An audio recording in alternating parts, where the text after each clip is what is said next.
Hello friends, हम इस series में समझने की कोशिश कर रहे हैं कि जब आप प्रॉपर्टीज़ को बेचते हैं तो उसके बाद जो उसका कैपिटल गेन अराइज करता है उसका टैक्सेशन और लीगल इम्प्लिकेशंस क्या होती हैं।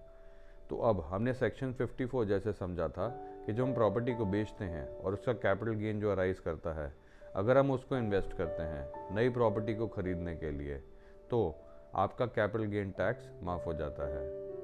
लेकिन इसमें एक चीज़ जानना इम्पॉर्टेंट है। अगर कैपिटल गेन 2 करोड़ या 2 करोड़ से नीचे है तो गवर्नमेंट आपको दो प्रॉपर्टी रखने की इजाज़त देती है, यानी एक जैसे आप कोई रह रहे हो और एक आपने नई प्रॉपर्टी खरीदी कैपिटल गेन बचाने के लिए।